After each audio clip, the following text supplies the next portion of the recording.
We all have our own ways of getting to know new places when we travel. Some buy guidebooks and craft perfectly planned itineraries, while others roam the streets and see what they stumble upon. When we arrive somewhere new, many of us flock to museums, bars, and hiking trails trying to get a sense of a place we're still itching to understand. We can see a new city through the lens of its food, its history, its architecture, or its nightlife. There are many sides to every place we visit, multiple worlds all contained within one. But for some, there's yet another dimension that they are eager to explore when arriving in a new place: the paranormal. In hundreds of cities across the US, you can sign up for walking ghost tours, and these tours stop at sites that have haunted reputations while curious travelers tag along, hoping for a chance to brush arms with the city's most notorious ghosts.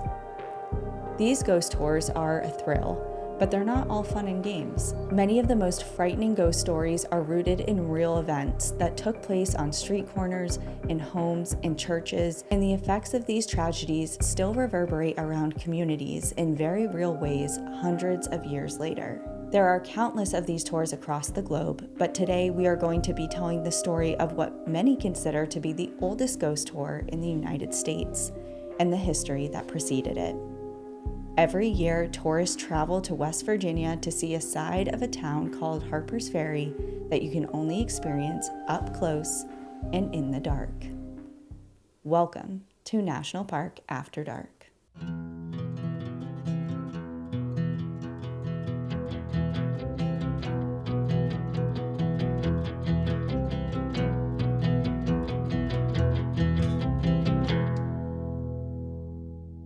Well, if I've ever heard an episode that you have curtailed to your interests, this would be it. This is it, baby. I'm so excited. Your bread and butter right here. Hi, everyone. My name is Danielle. And I'm Cassie. And this is National Park After Dark. And today we are going on a little ghost tour of Harpers Ferry National Historical Park.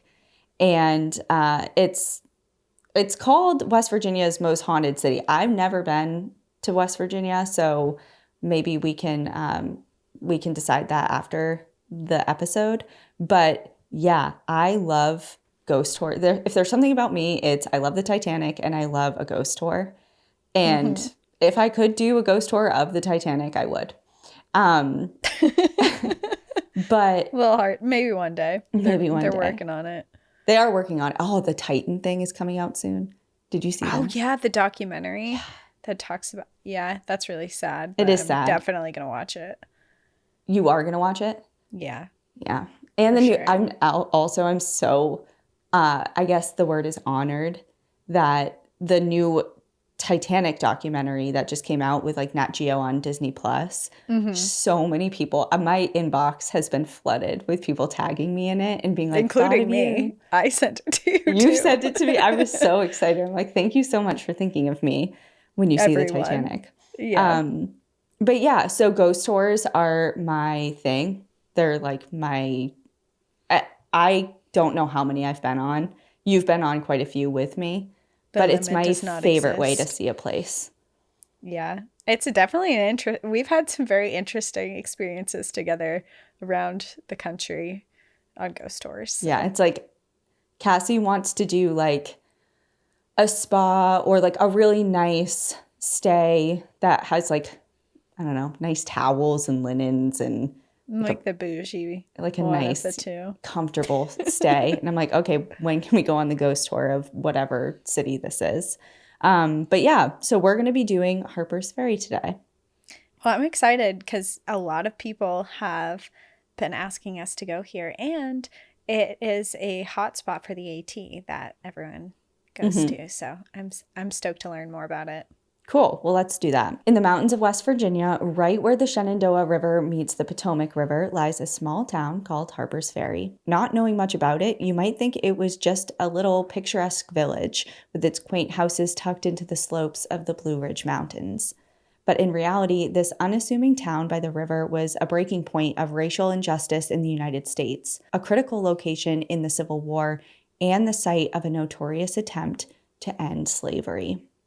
The violence endured on the streets of Harpers Ferry has stayed with the community, not just in its history, but also sneaking up in strange ways into the present. Those who live and work in Harpers Ferry will tell you that the present and the past are not so separate here in this town, and many have had their own encounters with the paranormal realm that feels extra active here. So, as with any good ghost tour, if you've never been on one, do it, first of all. Don't let this be your experience. What are you doing? First of all, what are you doing? But yeah, the best thing about ghost tours for me is just the blend of the paranormal and true history. Mm-hmm. And anytime you are brought on them, with the exception of a few, and one we just went on was not anything. There was nothing historical about it actually at all, I don't think. Yeah, I feel like, the one that we went on recently was just this one man's experience of ghosts that he had seen over years of time, and he put no context to a single one of them. It was so crazy. You're just like, okay, and what happened here? He would just be like, I saw a ghost standing here. Any questions? Okay, next. And it was so it was like so bizarre. Like at first I thought he was just kind of the first stop or whatever. I don't know. It was in is it called Old Town, San Diego? Yeah, in Old Town. Mm-hmm. I thought he was just laying the foundation of like, this was my experience of kind of like my first introduction to the paranormal, because he did say he was a skeptic for like most of his life. He never was a true believer. So I thought like he was just kind of being like, this was my aha moment, and now I'll tell you. Like, yeah, that was kind of the vibe I got too. But then he just like never stopped that. There was never any context. He's like, oh yeah, that's Ghost Mary or whatever. It's like, who's Mary? Yeah, where are we even? What building is this? What happened here? Why are there ghosts here? He's like, oh no, you're feeling weird because that's Elizabeth's above you. I'm like, oh right, that makes a lot of sense. Thanks for telling me. Okay, well, we can probably get into that later. But so on a normal ghost tour, which we were not on in San Diego, usually they'll bring you building to building or location to location, tell you a bit about its history, and then lead into the paranormal from there. So that's kind of what I want to do with Harpers Ferry, and just give a good solid background on some of the key points in history that unfolded here, and then we'll go into the paranormal later. Cool. So back in the 1800s, Harpers Ferry was a critical point of commerce, transportation, and manufacturing power in the region for a few different reasons, but primarily due to its location at the confluence of the two rivers, the Potomac and the Shenandoah, as well as its position along the Baltimore and Ohio Railroad. George Washington saw the town's unique leverage and potential and decided to establish an armory there, the second federal armory in the country. And between the years 1800 and 1861, the armory here at Harpers Ferry produced over 600,000 weapons for the U.S. military. So it was a huge hub. In those years, slavery was still legal in the United States, but opposition was mounting. Harpers Ferry was a part of the Underground Railroad, a string of safe houses and locations to help enslaved people escape up to the northern United States and into Canada. And we've done quite a few episodes that have covered at least bits and pieces about the Underground Railroad and just different stories that have unfolded with people's journeys. And when I was researching this, and I don't know if I brought this up on the podcast, but do you ever remember hearing about the flats being part of the Underground Railroad? What flats? The flat, like tortilla flats in Merrimack, where we used to go for drinks after work. Oh, no. Yeah, that's like part of Merrimack, New Hampshire lore, which I don't know if it's true or not. You've just heard that. Yeah, like growing up, that was always the story, because that building is super old. That building's from, I think, the late 1700s, early 1800s. Yeah. And obviously now it's a Mexican restaurant that serves really, really strong margaritas. So strong, like margaritas. I too, and I'm on the floor. One. But yeah, there was a rumor, and if somebody in the Merrimack Historic Society wants to tell me, that would be great. But yeah, that was always kind of like the talk around town, that it was a stop on the Underground Railroad, and also that one of the owners ended his life there in one of the dining rooms via hanging, and a lot of people always requested the table under like that rafter, that specific rafter. Oh, I didn't know any of this history. I mean, I haven't been there in years now, but when we worked together, we used to go fairly often, and I didn't know. Yeah, and then any of also right this. down the road, which you can see from the highway, but Matthew Thornton's house is now, he was one of the original signers of the Declaration of Independence. His house is now the Common Man Restaurant, and he's buried right across the street. Very interesting. And I that didn't know that either. building is also spooky-ooky. But anyway, enough about Merrimack, New Hampshire. We're not talking about. We're in West Virginia. We're in today. West Virginia.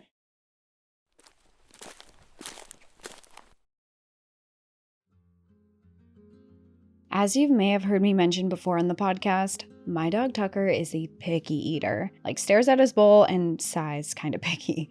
I used to think he was just being dramatic until I looked at the ingredients in his kibble. Mystery meats, fillers, stuff that I can't even pronounce. There's no wonder why he wasn't interested. If your dog could talk, they'd probably say the same. Most mass-produced kibble is more like a chemistry experiment than a meal. That's why I switched to Ollie. Fresh, human-grade food made with real ingredients and zero nonsense. Think beef with sweet potatoes, turkeys with blueberries, no byproducts, no artificial junk. Just clean, nutritious meals that get me tail wags instead of side eyes. Just take Ollie's 30-second quiz and they'll build a personalized meal plan based on your pup's weight, activity level, and health goals. Your first box comes with 2 weeks of food, a free storage container, and a guide to help you make the switch. Since we started, Tucker is so much more excited at mealtime, his coat's shinier, and most important, he eats his food every time. You can even choose between full fresh toppers, or a mix with baked meals. Plus, Ollie is the only fresh dog food brand that offers unlimited routine health screenings. Dogs deserve the best, and that means fresh, healthy food. Head to ollie.com/NPAD, tell them all about your dog, and use code NPAD to get 60% off your welcome kit when you subscribe today. Plus, they'll offer a happiness guarantee on the first box, so if you're not completely satisfied, you'll get your money back. That's OLLIE.com/NPAD and enter code NPAD to get 60% off your first box.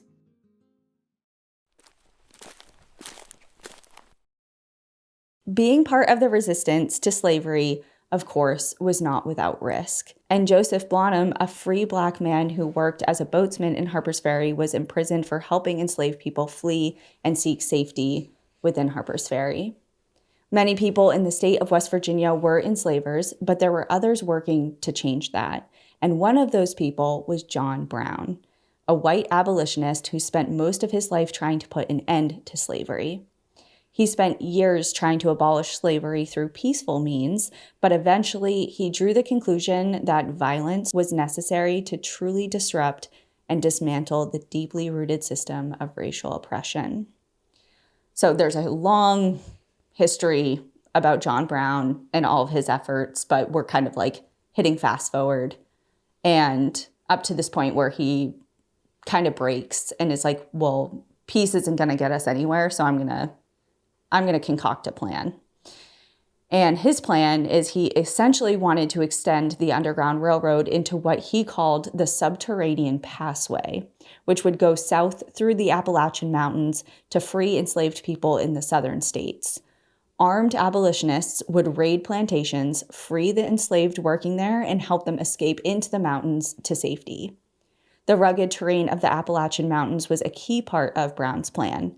While mapping out the Subterranean Passway, he told civil rights leader and Black abolitionist Frederick Douglass that the mountains were, quote, full of good hiding places where a large number of men could be concealed and baffle and elude pursuit for a long time.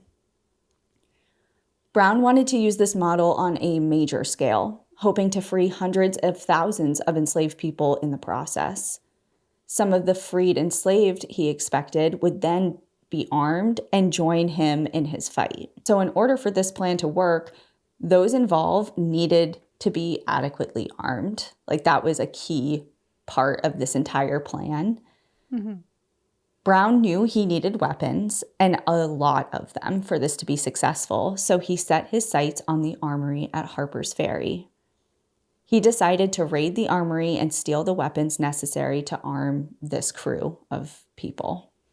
This is so interesting because I've heard of this story before, but not in detail, so I'm very intrigued. A little like spark like in the back of my mind lit up, and I was like, I feel like I learned about this in like, I don't know, like 11th grade, maybe. Someone mentioned this story. Someone recommended it.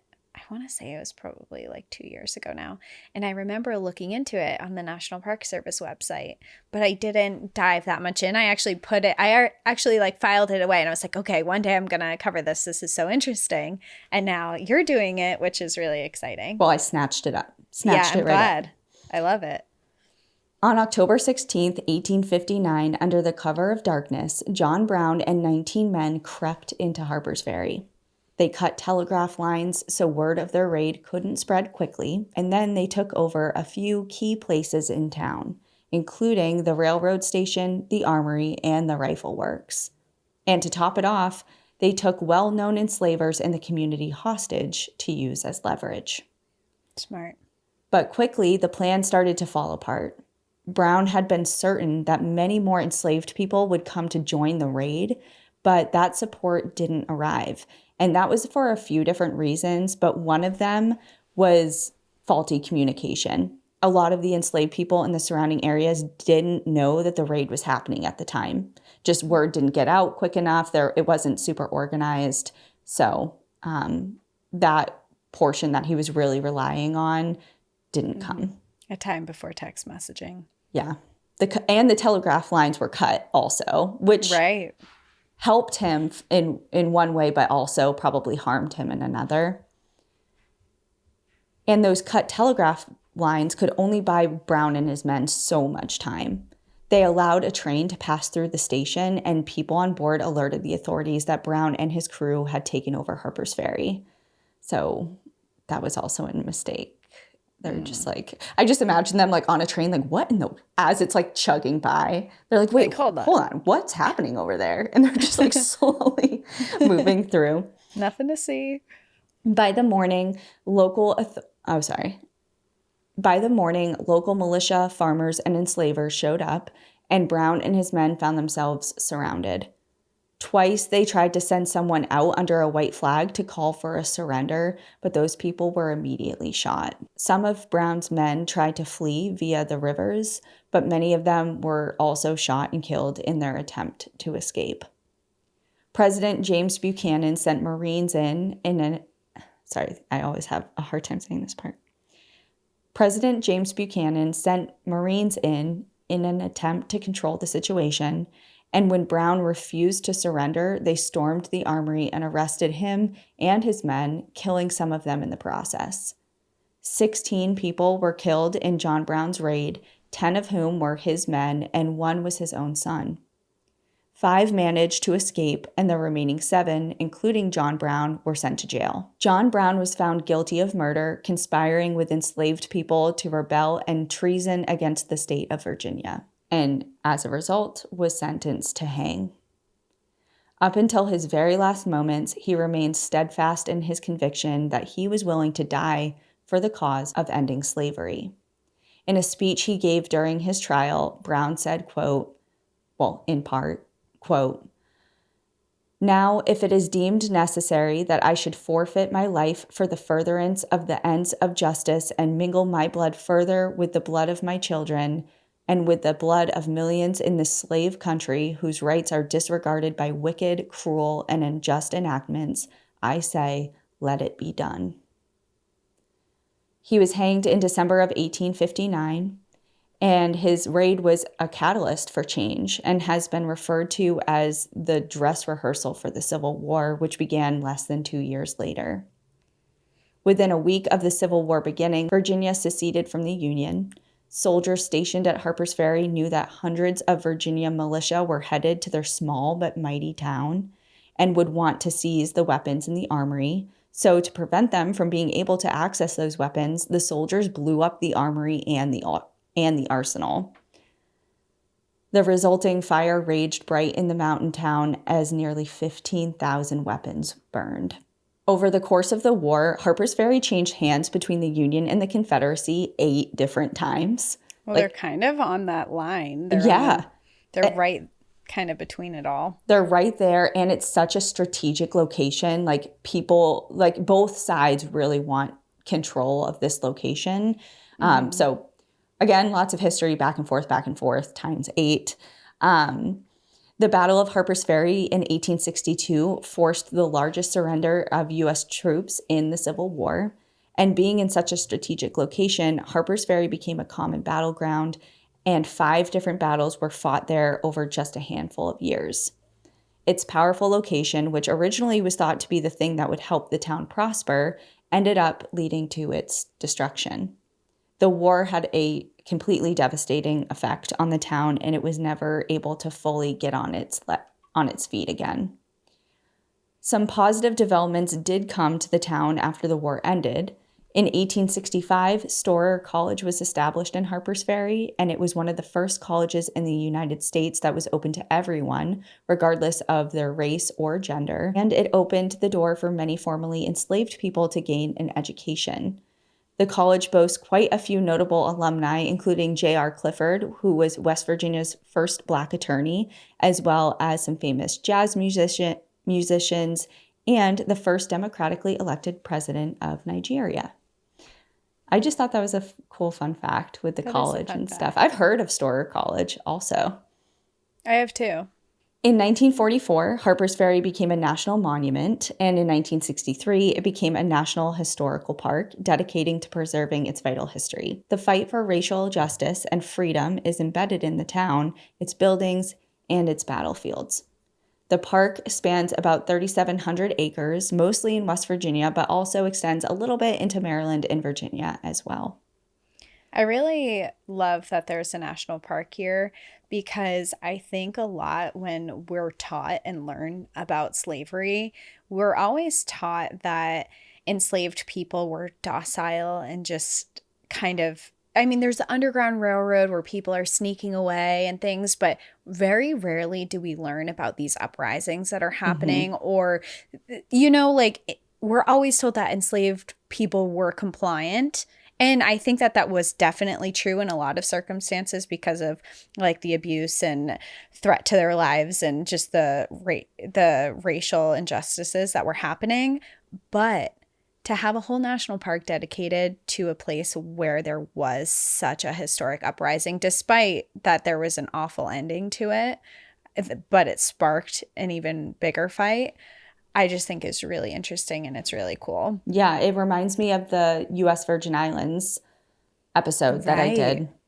I forget what episode number it was. I did it last year. It's funny when I think back on the episodes, at least when I write them and reflect back on them, I think of where I was when I was writing it. I'm like, okay, so I was in this house in Colorado when I was writing it. So that must have been a year ago. I think of the location I was at when I was writing it. So, I think it was last summer I did that one. But, the U.S. Virgin Island National Park, it was all about a really historic uprising that also had kind of a sad ending. But, a brutal uprising. Brutal. It was I had never heard. That's another good example of a story that I was never taught and never learned about growing up. But to your point, the park wasn't established because of that. Right. It was just all of the history after that. Yep.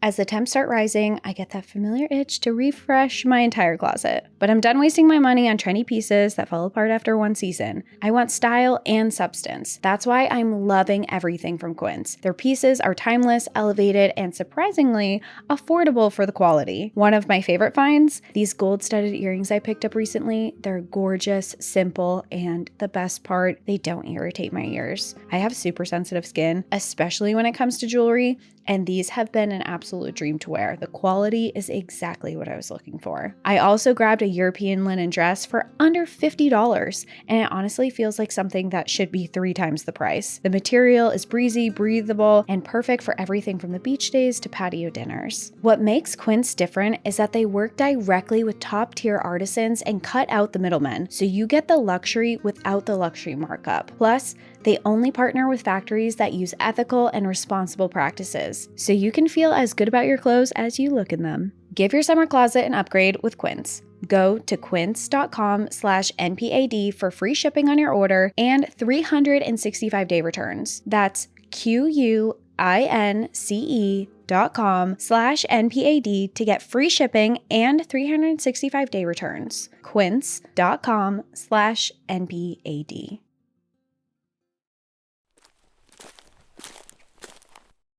So going back to this park, just to give people a little sneak peek into what it actually looks like and not just its history.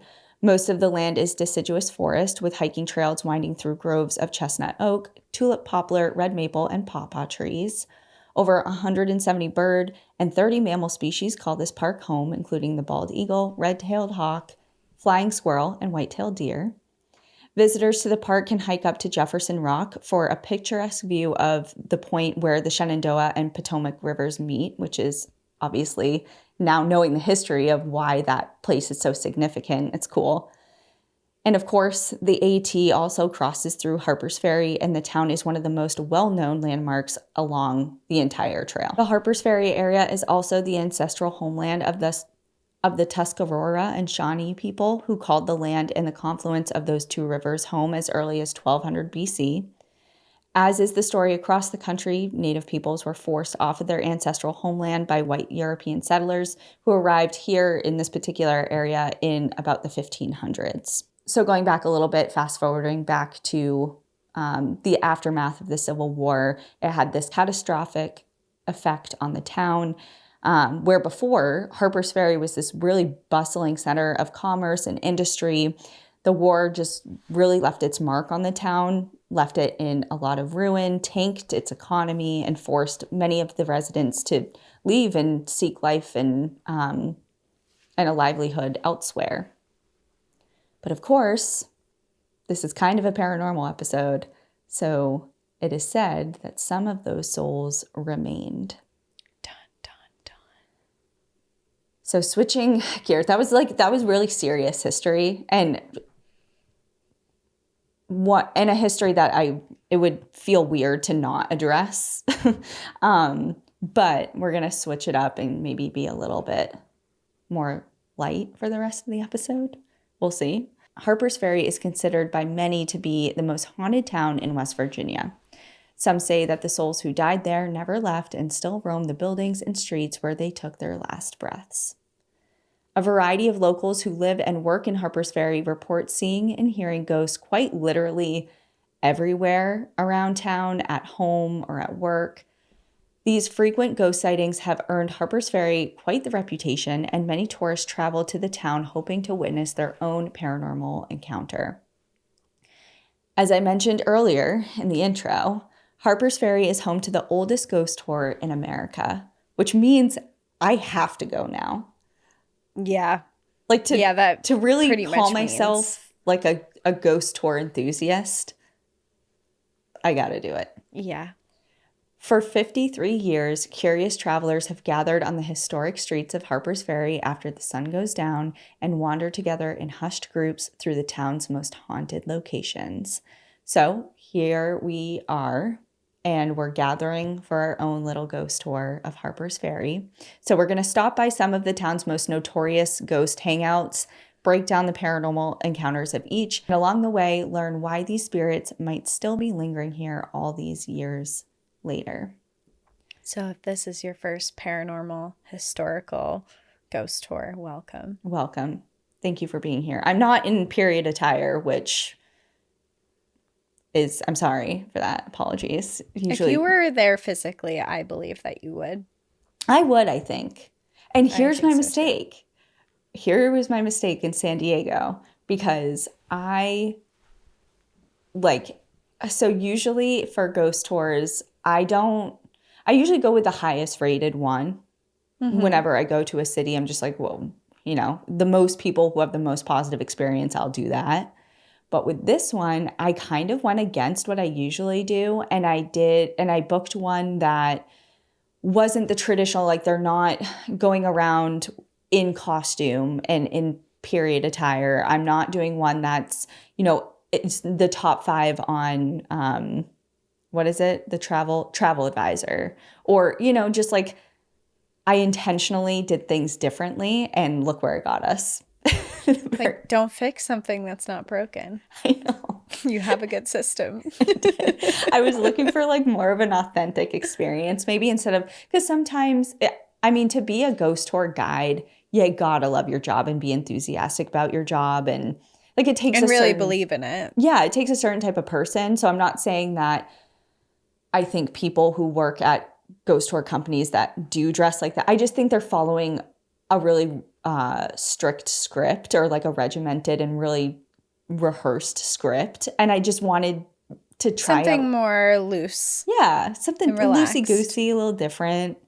It was that. It was way too loose. I went way on the other end.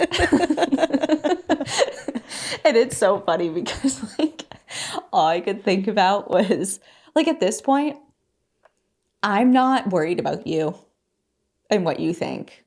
I'm not even worried about Al, who is also present. I'm just like, he's a good sport, you know, like. It's like, he'll do it, whatever. Like, whatever is said, he might, like, raise his eyebrow and give us a couple weird looks, but, like, he's fine. Yeah. But poor Jeff. That was his first ghost tour, too, right? Jeff Larson's first ghost tour was... I apologize to him.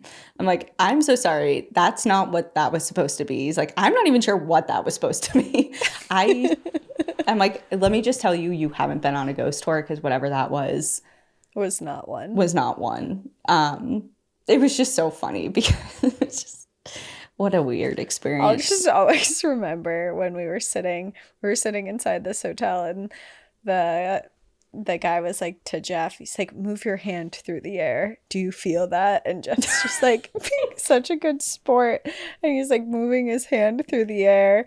And he's like, do you feel that? Jeff's like, no. He like closed his eyes even. He's like, He was trying so hard to participate. I know. He's like, okay, wait, but what am I supposed to be feeling? Like, it's like, am I feeling something? It's like, and what am I supposed to be feeling? Because the guy was just saying, do you feel that? It's like, what is that? You know what I mean?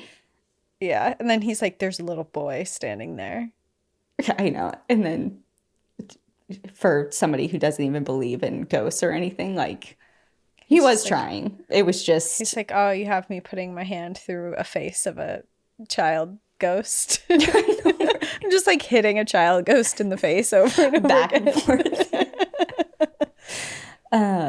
Okay. So let's start at a church, because we always find ourselves at a church on all of our travels. Every travel, pretty much. Yeah. We always end up at one. And at first it was like intentional, but then I think it just kind of morphed into whether it's like a church that's renovated into something else, or we just go because usually the architecture is really beautiful. Yeah, I feel like we come across a lot of churches that are really, really beautiful, and we end up inside of them. And then occasionally we're going to something and it's like, this is an old renovated church. And we're like, oh, we did it again. We're in a church. Yep. Like, I thought this was a coffee shop. The universe is trying to tell us something. Yeah. I think the coolest one, where were we? Paris. Was it Paris? There's one that was so beautiful. We went to a really beautiful one in Paris. I don't know. I'm kind of losing track. But anyway, okay. St. Peter's Roman Catholic Church is in Harpers Ferry. And it looks like a pretty classic old church. It's got the granite walls, picturesque bell tower, and stained glass windows. And it sits at the top of a hill, the highest point in Harpers Ferry's lower town. It was completed in 1833 and was renovated to a neo-Gothic style in 1896, and today is still active, and it holds mass every week. During the war, St. Peter's Church was used as a medical station, and many injured soldiers were treated there. On one occasion, a soldier came to the church but was told to wait outside because they didn't think his injuries were that serious and they had more dire cases to tend to. So they essentially triaged him very briefly and were like, you look okay. You can just wait outside and we'll get to you when we can. But the soldier's condition was way worse than they thought, and he lay on the ground outside of the church, suffering for hours. When he was finally carried inside to be treated, it was too late, and he died as his body entered the church. He thought he was going to make it because he also didn't realize how significant his injuries were. And as he was getting carried in through the church, his last words were, "Thank God I'm saved." Today, visitors to the church report seeing eerie traces of the soldier's spirit lingering around the church's entrance where his life ended. Some visitors report seeing a glowing light near the church's entrance, and others have heard his devastating last words, the "Thank God I'm saved," whispered on the church's front steps when they're standing outside. Oh. I like the glowing light. The glowing light is nice. The glowing light is nice, but I feel like if you're hearing that when you're walking into a church, your life was just changed. Thank God I'm saved. It's like, oh, something just changed. If you weren't a believer in God, you are now. Yeah. But this soldier's spirit isn't alone here at St. Peter's. Father Michael Costello was a priest at this church for 10 years from 1857 to 1867, which was a very difficult decade that spanned John Brown's raid as well as the Civil War. Through all of this, Father Costello was known to be a fierce protector of his church community. He worked hard to make the church a safe space for everybody and personally offered spiritual guidance and medical help to anyone he could, regardless of their race or whether they were enslaved. Father Costello also met with John Brown while he was imprisoned. Visitors of the church have spotted Father Costello's ghost roaming around, going about his usual duties in the church and looking after the suffering souls of Harpers Ferry that needed him. Those who have seen the priest's ghost say that he is wearing his robes, sometimes walking down the path next to the church, and other times praying at the altar. And on some occasions, witnesses have seen him walking through the walls of the church where there used to be a door before the building was renovated. Like I said, it was renovated in the 1890s. So where that old door was, they see him kind of like walking that path over and over. Interesting. I think I'd rather see the soldier, even though that's really sad. I think there's just something about seeing, even though he sounded like a real one, like kind, generous, whatever. I don't know if it's just all I don't deal with like the religious horror genre well. You know, like possessions and like weird. I feel like the horror genre loves priests and nuns and like things like that. And I think it's really like messed with my mind a little bit. So you would not be into that. No, I would not be into that at all. Coming from a ghost enthusiast. What? I said coming from a ghost enthusiast. Yeah. Well, you have a ranking of ghosts that you would want to see. Ghost cat is the top. Yep. Really ghost to any animal. Ghost animal at the top, animal at the top. What's your lowest, do you think? Honestly, anything that could physically touch me. That wasn't an animal. Oh, okay, right. Okay, good save. I don't want to be touched. Yeah. Yeah, that's fair. If you want to make muffins on my leg, that's cool, but I don't want to be touched by a person. Totally fair.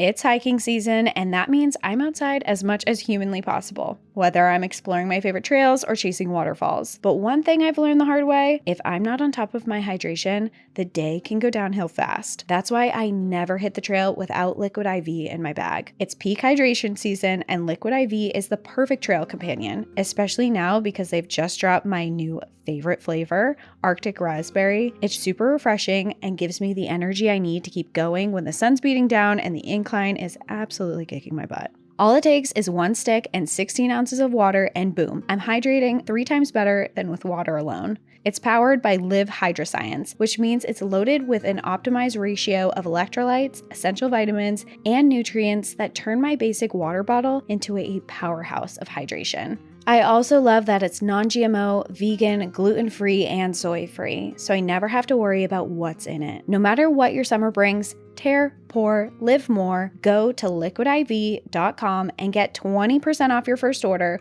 with code NPAD at checkout. That's 20% off your first order with code NPAD at liquidiv.com.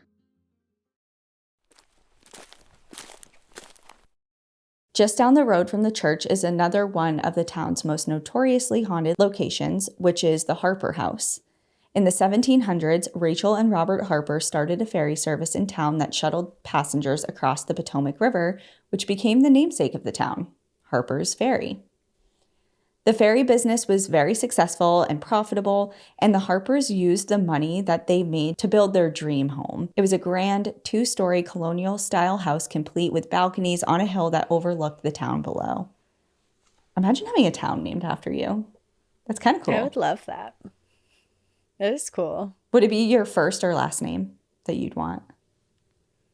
Welcome to Cassandra. Welcome to Yanian. Probably Cassandra, because no one can ever say Yanian. Yeah, they'd be like, Yaninian? Where am I? Where am I? Would you do your first or last name? Probably my last name, because I love my last name. Yeah. And people would be like, Daniel. We're in Daniel. Welcome to Larock. That makes sense. That sounds so much better. Yeah. Yeah, whenever I give my name for something like a order or whatever, I usually say Daniela, because you can't really mess that up. It's just so funny that people can't. I think Danielle is a very easy name to understand. One would think. And you don't look like a Daniel, but who am I to say? Who am I to say? So the Harpers, they're building their house, and it was going to take a while to build, but the couple was happy to wait for something that good. I mean, it was prime location. They had a bunch of money. It was going to be a grand house. And things were going well until the Revolutionary War hit, and they were forced to pay incredibly high taxes to England. The war also majorly slowed down the process of building their house, and it took years longer than they had planned, which I think anybody now could even attest to. You're trying to build anything, add on 5 years to that plan. Like, good luck. No one's available, and the prices are outrageous. In an attempt to save their money and to avoid paying taxes to England, Rachel started hiding jars of cash in the garden of that property where their home was slowly being built. But there was a catch. She was the only one who knew where the money was and didn't even tell her husband, Robert. Oh. Sneaky. Smart. Sneaky. I like it. In 1780, the couple was finally about to move into their mansion on the hill. But things took a tragic turn when Rachel, who was 60 years old at the time, fell off of a ladder and died the next day. The secret location of the hidden money died with her, and to this day, the jars have never been found. 2 years after her death, Robert died, and the Harpers' relatives moved into the home, so the property did stay in the family for quite some time. In recent years, some visitors to Harpers Ferry have been startled when walking past this colonial house when they spot a woman in 1700s-style clothing standing at the window looking out over the garden. Even in death, it seems like Rachel Harper's ghost is keeping a close eye on her and her husband's hard-earned riches. And it seems like maybe she's getting to spend some time in her dream home after all. Is that a new treasure hunt? That is my dream. Oh my God. Did I tell you I got a metal detector like 2 weeks ago? No. A new but one. I'm so happy for you. Thank you. I don't know when I'm going to use it because we're not going to be here like all summer. But I had a couple a while ago, and one of them got lost. And the other one is I tracked it down. It's at my parents' house, but it was like the most basic model you can get. It was really cheap. And I'm like, I don't even know if this thing's going to do anything. So I didn't get like a higher model because they go for like $1,000 or more. Wow. For a metal detector? Yeah. Like high-end metal detectors get really pricey. So I decided I didn't want the bottom of the barrel, but I also was like, am I really going to be an avid metal detector? Like, let's be real. So I tossed a couple $100 towards it. And it's my dream to find something with that metal detector, like, because I follow all these relic hunting pages and YouTube channels and things like that.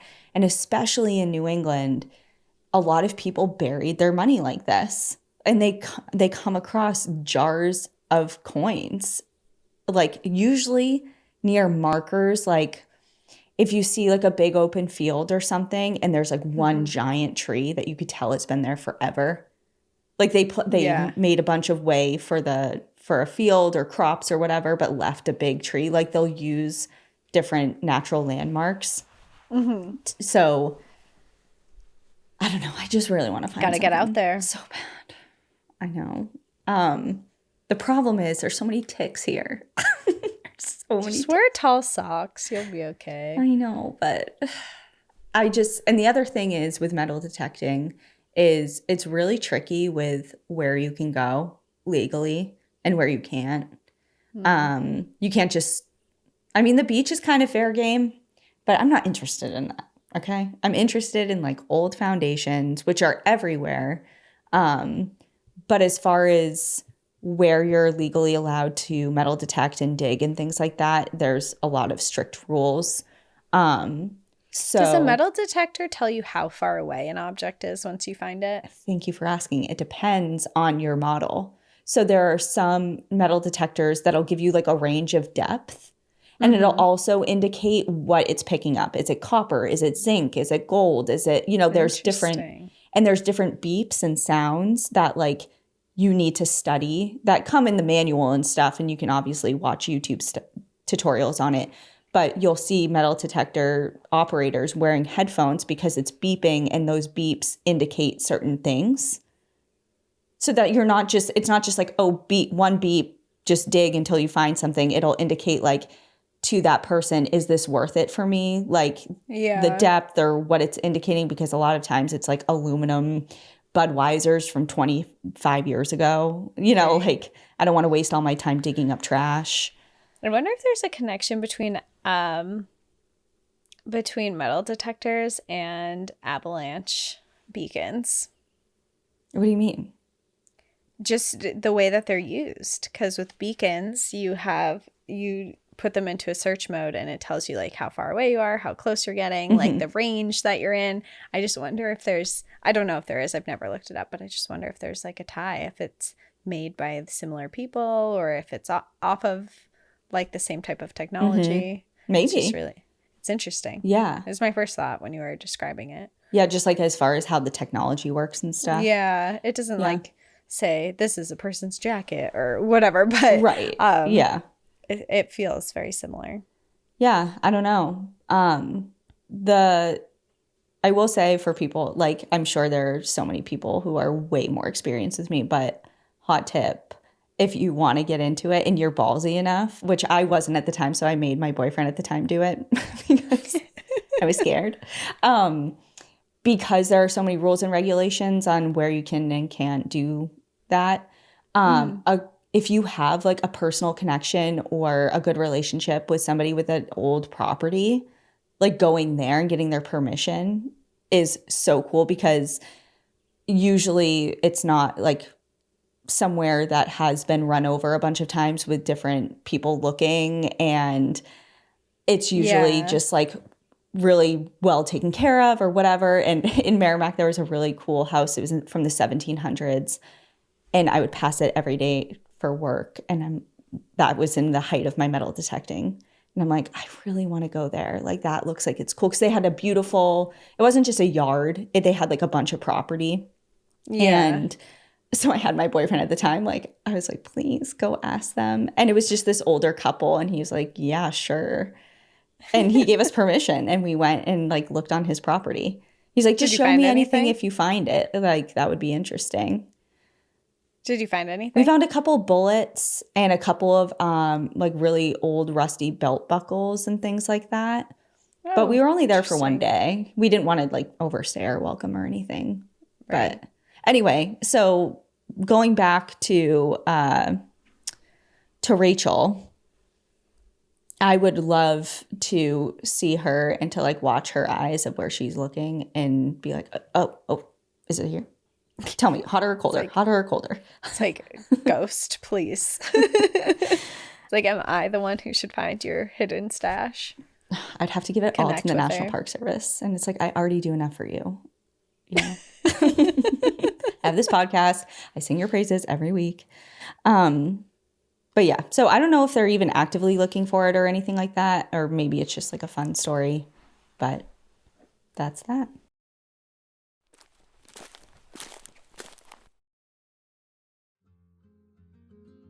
In case you missed it, the EPA just banned 2 cancer-causing chemicals, and there's a good chance they're in a ton of your everyday cleaning products. I'm not taking any chances when it comes to my health, my pets, or my home. That's why I made the switch to Blue Land.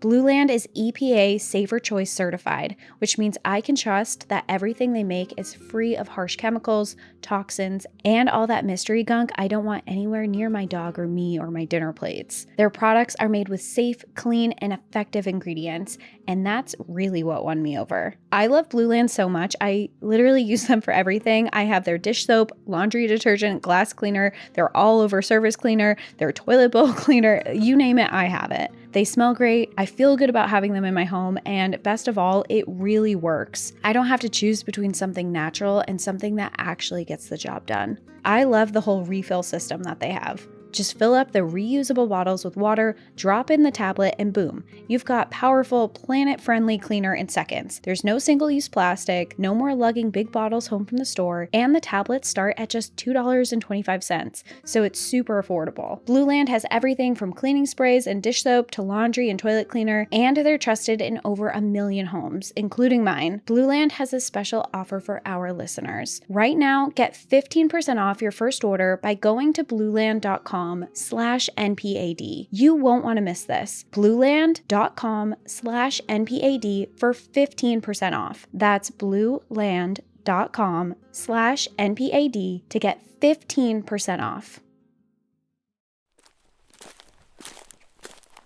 Moving further along in our ghost tour, let's leave the Harper's house around the corner and we'll find ourselves on a place called Hog Alley. This next story is dark and is deeply haunting in a very real way, ghost sightings aside.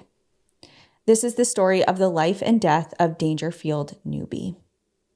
Dangerfield's father was a white man and his mother was an enslaved black woman.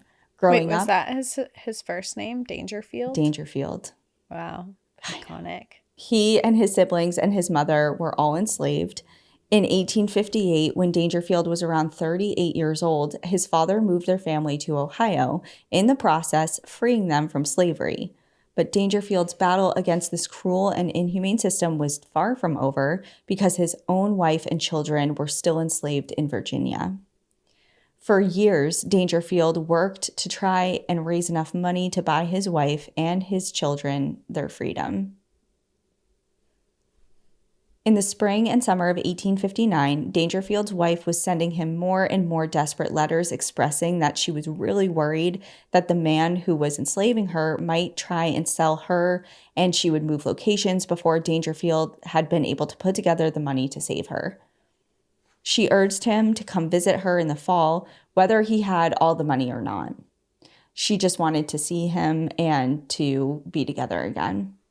Her hopes for their future were starting to crumble, and the asking price that her enslaver set to buy her freedom was $1,000. And although Dangerfield saved $742, he wasn't able to free them. Overcome with anger and desperate to save his wife and children, he decided to join John Brown's raid on Harper's Ferry and aid the armed forces that planned to forcibly free enslaved people. On the night of the raid, he kept his beloved wife's letters tucked into his pocket, but never got to see his wife again. During the raid, a Harpers Ferry resident shot a spike from his rifle through Dangerfield's neck. The residents of the town repeatedly stabbed him, chopped off his limbs, and left his body in an alley to be eaten by the hogs that roamed the streets of town. That's horrific. Yeah. And that's why this alley is known as Hog Alley. And, oh my, wait, so this is that story frequent thing that happened to people? Well, or because there were hogs there? There was wild hogs there and things like that, but okay, it's definitely plays a part in that story, yeah. Imagine people did that to him simply because he wanted freedom. And to help his wife and children obtain their not freedom. Be enslaved. Mm-hmm. So it feels like a stark, anyway, back to the ghost tour. But I mean, that's part of what this is, right? Learning about the history, learning about the stories behind names and where you are in present day and why it's important to study history and know history because it gives you real insight. Of why it might be haunted too. Of course. Yeah. What really bad energy, and not all hauntings are bad energy, but sometimes it's really dark energy that's stayed there for this long. So in this alley, current visitors sometimes see his ghost wandering through the street with a gruesome scar across his neck. Some ghost tour attendees have taken photos in this alley and noticed a translucent figure in the background, and a few people even believe that they have actually documented Dangerfield and his ghost in their photos. Not just it's a shimmer, it's a weird blob, it's a weird orb, it's something unexplainable, they think can be attributed to him exactly.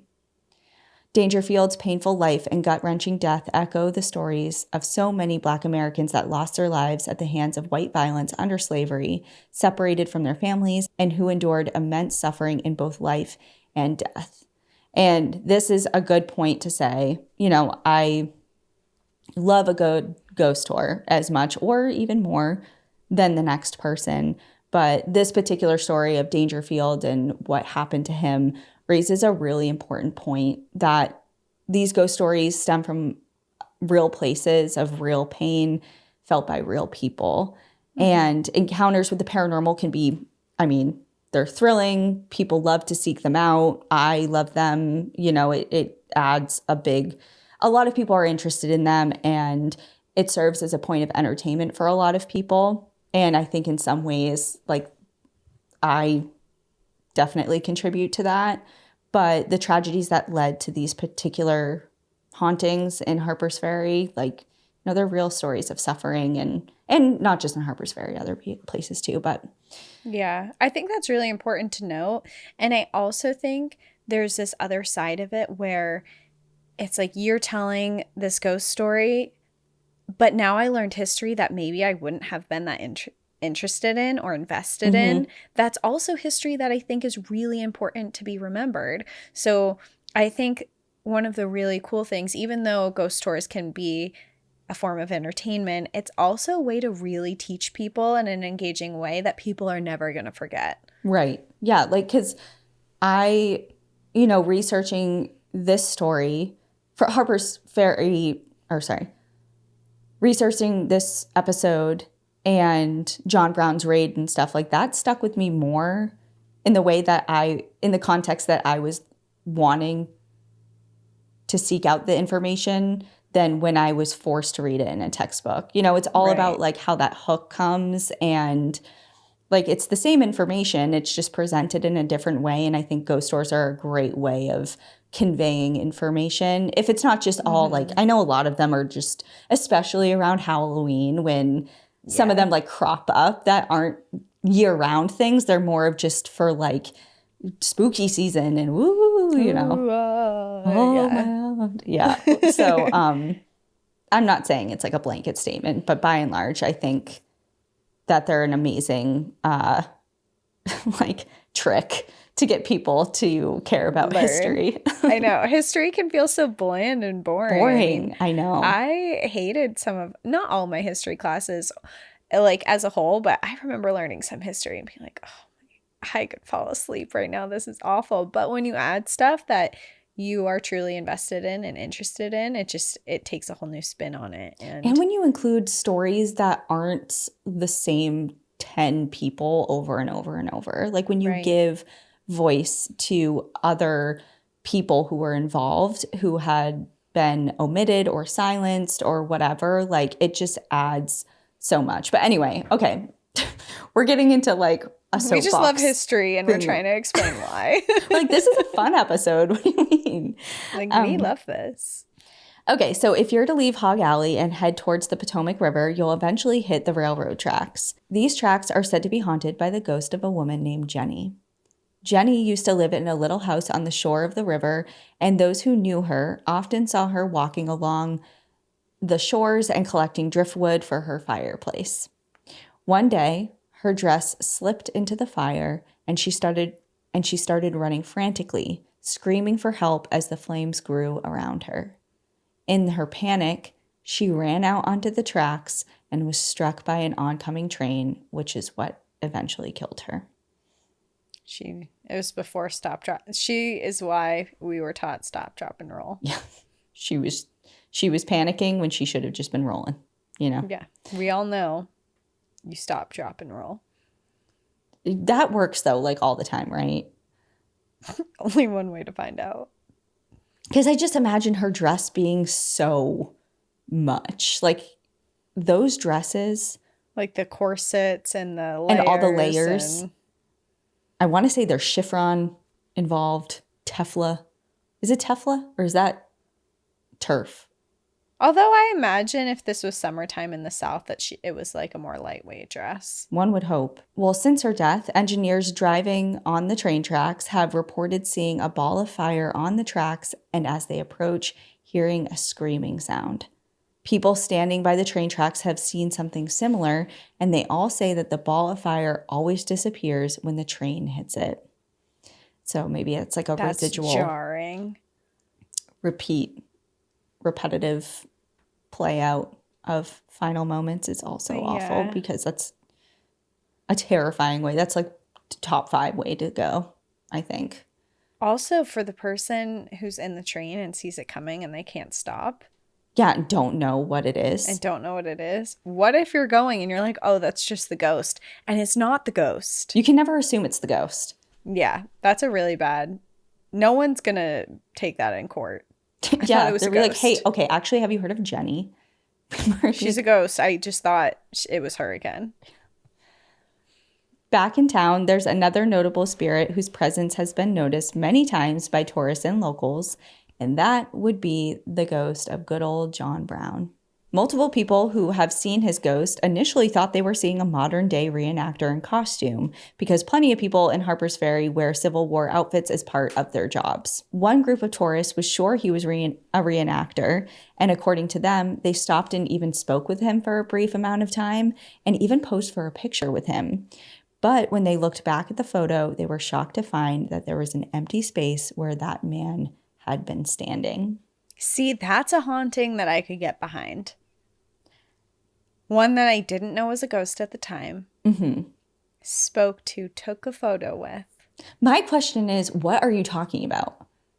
Like, what in your conversation? I feel like a conversation would indicate that something's weird. Like, what are you conversing about in 2025 that John Brown from the 1800s is going to keep up with and vice versa?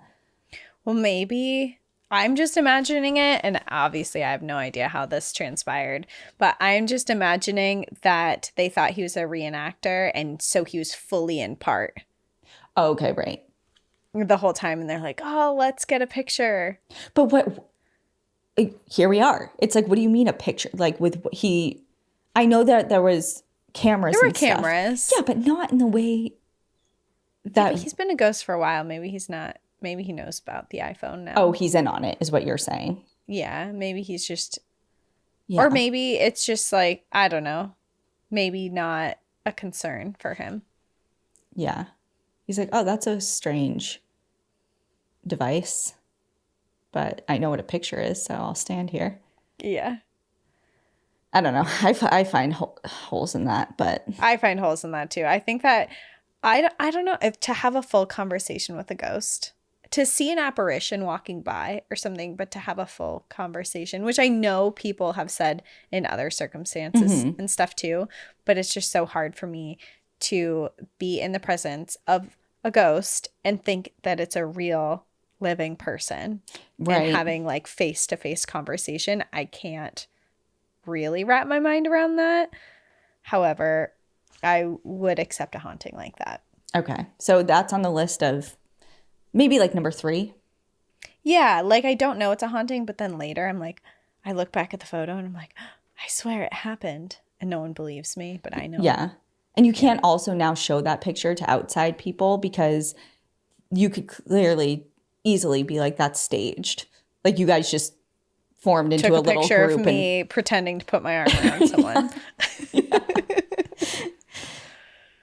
Okay. So, and with that, we are going to wrap up our mini ghost tour for today. But if you find yourself in West Virginia and want an in-person ghost tour, like a real one, of Harpers Ferry, did some Googling. Again, I can't personally vouch, but Google knows all. You should definitely check into the Oh Be Joyful historical tours. Their walking tour of Harpers Ferry came up again and again in researching this episode as like the go-to top tour to visit. And I mentioned it a couple times throughout the episode, obviously, but Harpers Ferry is home to the oldest ghost tour in the country. And that's because of this specific tour. This group has been leading walking ghost tours in Harpers Ferry for over 50 years. Oh, wow. That's really cool.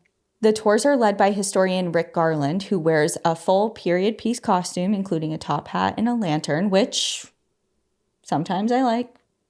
Maybe I'll like it with Rick. And one reason he does this, he says, is because if you dress in the style of the era that the ghosts lived in, they might be more likely to interact with you. I think that that's fair. That's so fair. That's a valid point. And I've never thought of it that way. I thought it was just more of like a gimmicky thing. But if there's real reason to it, I'm on board with that. On his tour. Now you know what to wear. I know. Now I know what to wear. I feel like I need a Victorian dress. I'm shocked you don't have one. Well, I took for my birthday a couple years ago when I was in Estes, I like went to one of those old timey photo places, you know, it's like dress up as whatever. And they had like a bunch of options and like a bunch of different backdrops and stuff. And I put on this like, and it was not even, it didn't even like pin in the back. It was kind of just like a smock kind of this like lace Victorian style dress.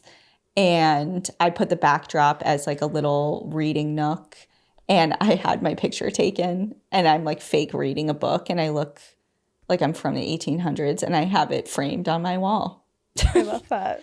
And is that narcissistic? Maybe, but I think it's fun. I think it's fun. But yeah, and it's like I feel like I don't know where I wear that dress around, but I feel like somewhere. You would find a lot of places to wear that dress. I just feel don't like you want would wear that dress way more than you even realize. I feel like you would wear it to historic hotels, to ghost tours, maybe live shows. I feel like the dress would get use. Yeah. Maybe I just need to do, I think, a happy medium for that. A happy medium would be, you know how you can go to like a ball or like there's like events like that. Like that's where I need to. I've never been invited to a ball. I think you can sign up. Really? Yeah, I think different places. I remember when Bridgerton was huge, they would have like Bridgerton themed galas that like anyone could attend. I want to go to a gala ball. I don't know what you do once you're there. I think it's specific. Invite us, guys. If you're listening and you throw elegant balls, please invite us. Yeah. I want an We excuse. have outfits to wear. Yeah. Okay. Okay, back to Rick Garland and his tour. Right. The ghost tour. On his specific tour, he blends history with local lore, and he respects the souls whose stories he tells. On their website, it states, "We do not attempt to contact, talk to, or hunt any ghostly spirits. However, we do allow and encourage picture taking," which is also really cool. That is really cool. This That's famous really ghost nice. tour was originally created by a woman named Shirley Dougherty. When Shirley moved to Harpers Ferry and opened a restaurant called the Old Iron Horse in 1968, she didn't believe in ghosts or spirits or the paranormal. But after a while, too many strange things were happening that she could not explain away. So she started asking more questions about the history of Harpers Ferry and all of its strange occurrences. When she opened that door, stories poured in, and many local people came to her with their own haunted tales and unexplained encounters and their own experiences. And she compiled all of that into a book called A Ghostly Tour of Harpers Ferry. And the stories in that book became the foundation for that ghost tour. Wow, that's really cool. Good origin story. Love that. So if you're ever in Harpers Ferry and you see a man with a hat and a bushy white beard off in the distance, it could be Rick Garland or it could be John Brown's ghost. The past and the present are deeply intertwined in this picturesque town in the Blue Ridge Mountains. Many souls never got to leave Harpers Ferry, and for those of us just passing through, their stories are a reminder of how the past has always and will always be part of the present. Wow. Very The cool. end. The end. Well, thank you for sharing that episode because I feel like I was on one of our ghost tours that you take me on. Yeah, I was trying for this episode, actually. I was like, I'm kind of interested in how many I've been to. And of course, there's a difference between doing a ghost tour of, say, like the Stanley Hotel versus a walking ghost tour of Estes Park. You know, so I was like, okay, haunted ghost tours of buildings and things like that aside, how many city ghost walking tours have I done? Mm-hmm. And it was really hard to count, but I think I'm at 1, 2, 3, 4, 5, 6, 7, 8. I have 9 down, but I feel like that's, so I have Ybor City in Florida. That was me and Ian. That was like, I love that ghost tour. Old Town San Diego, which we did together. Old Town Albuquerque, which I did with Ian and his mom. The Seattle Underground, highly recommend. Boston, Portsmouth, New Hampshire, Golden, Colorado, Key West, Florida. We did one in London. London. And I'm like, I feel like I've done more with Cassie, but I can't. Yeah, we did one in Austin, Texas. Oh, thank you. Austin, Texas. Mm-hmm. But it's like, I don't know. I feel like I've done quite a few.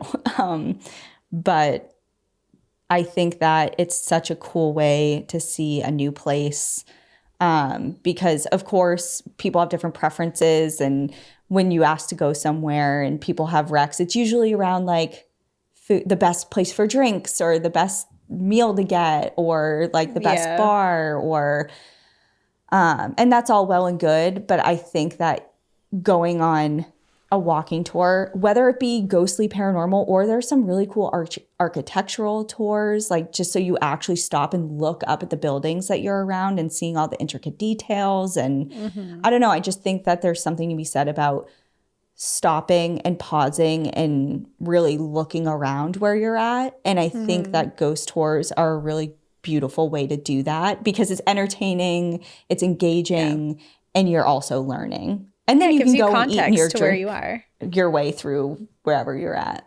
Yeah. So all in all, a good time. Yeah. So that's that. Hope you liked it. Yeah. I thought that was it was a fun episode. It was dark. It was fun. It was dark. It was emotional. It was exciting. It was all the things. I really enjoyed it. Cool. So thank you for telling it. Of course. Well, we will see everybody next week. I would love, actually, I was about to sign off, but just one request. I would love to know, like, your favorite, if you've done a ghost tour, what your favorite one was. Not, you don't have to say the company name or anything, but the location, like the city. I know, of course, Savannah is a huge hotspot. New Orleans, of course. But just, I don't know. And those can be counted too if they were truly your favorite. But there are a lot of places that kind of fly under the radar, I think, as far as like spooky spots. So if you've been on a memorable ghost tour of somewhere that feels like kind of random, I would love to know. Yeah. And if you went on a ghost tour and you had a cool experience, maybe it could be a trail tale. Yeah. Trail tale for sure. Those count. They do. Okay. Well, we will see everyone next week. In the meantime, enjoy the view. But watch your back. Bye, everyone. Bye. Thank you for joining us again this week. If you love National Park After Dark and want to hear exclusive bonus stories, join us on Patreon or Apple subscriptions. Patreon subscribers have access to our National Park After Dark book club, live streams, Discord, and much more. If you prefer to watch our episodes, video episodes are now available on YouTube. If you're enjoying the show, please take a moment to rate, review, and subscribe on your favorite listening platform. And to follow along with all our adventures, you can find us on Instagram, Facebook, TikTok, and X at National Park After Dark.